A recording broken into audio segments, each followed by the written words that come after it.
एक गांव में दिनेश नामक एक आदमी रहता था। वो गांव एक पुण्य क्षेत्र होने के कारण वहां बहुत लोग आते जाते रहते थे। दिनेश हर दिन अपने ऑटो में 20-30 ट्रिप लगा के बहुत मेहनत करके पैसे कमाता था।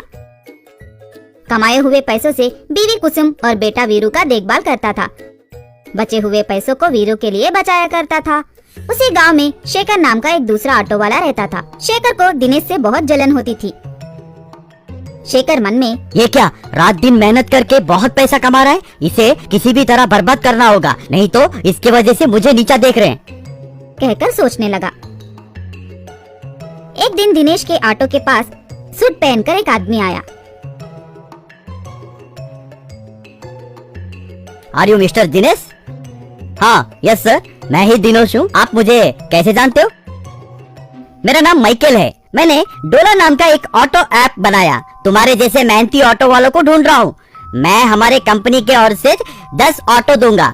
तुम उसको ड्राइवर रख के चलाना होगा। आए हुए फायदे में तुम 70% और हमें 30% देना होगा, लेकिन तुम्हें पहले 10 लाख डिपॉजिट भरना होगा। जब तुम चाहो तब हम तुम्हारे ऑटो ले जाकर 10 लाख रुपए वापस कर देंगे। ये सब सुनकर दिनेश बहुत खुश होने लगा। दूसरे दिन दिनेश माइकल को पैसा देकर एग्रीमेंट लिया। 10 दिन के बाद वो ऑटो डिलीवरी हुए।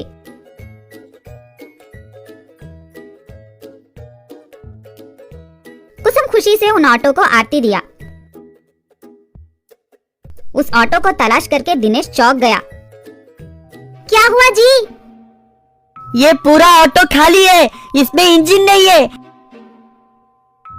इतने साल मेहनत करके कमाए हुए पैसे को पानी में फेर गया। हे राम, कहकर सीना पकड़कर गिर गया। उसके बाद शेखर और माइकल दिनेश के पास चुराए हुए पैसों को आपस में बांट लिया। थोड़े दिन के बाद दिनेश अस्पताल से डिस्चार्ज होकर घर आया। वो उदास रहने लगा और सोते ही रहता था। एक दिन वीरू ट्रेन का खिलौने से खेलने लगा। वीरू दिनेश से, डैडी, ट्रेन को भी एक ही इंजन रहता ना, मगर वो सब डिब्बे को खींच लेता है। हम इसी तरह इस बिना इंजन ऑटो को भी क्यों नहीं चला सकते? दिनेश को तुरंत एक उपाय सुलझा। दिनेश बेटे से, बहुत शुक्रिया बेटा, कहकर वहाँ से चला गया। ऑटो मैकेनिक को अपने ऑटो देकर उसे छोटा सा रेल इंजन जैसा बनाने को कहा। थोड़ी ही दिन में मैकेनिक छोटा सा रेल इंजन बनाकर उसे ट्रक के टायर लगाया। उसके पीछे ही वो बिना इंजन वाले ऑटो को वेल्डिंग कर डाला। दिनेश उस ऑटो को मंदिर के पास रख के, आओ जी आओ, ट्रेन ऑटो। अब आप सबको ऑटो के लिए इंतजार नहीं करना पड़ेगा, एक ही ट्रिप में आप सब लोग घर पहुंच जाओगे, कहकर चीखने लगा। सब लोग वो ट्रेन ऑटो देखकर आश्चर्य हो गए। सब लोग उस ट्रेन ऑटो में ही चढ़ने लगे। छोटे बच्चे बहुत खुश होने लगे। ये देखकर शेखर चौंक गया। इसी तरह उस ट्रेन ऑटो से दिनेश बहुत पैसे कमाने लगा।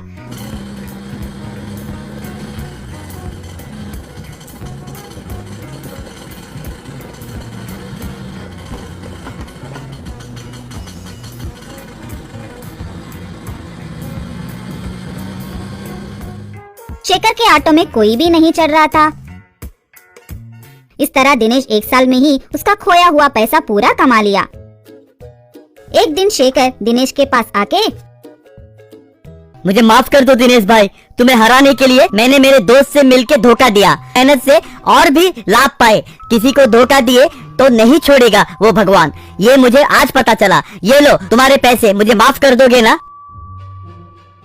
ये मेरा होशियारी नहीं है भाई, मेरा बेटा वीरू का है। तुम मुझे धोखा देना चाहे तो भी मुझे अच्छा ही हुआ। तुम अपनी गलती जान गए हो, भगवान भी तुम्हें माफ कर देगा। जाओ। शेखर दिनेश को नमस्कार करके वहाँ से चला गया। वैसे दिनेश अपना ट्रेन ऑटो चला के खुश रहने लगा।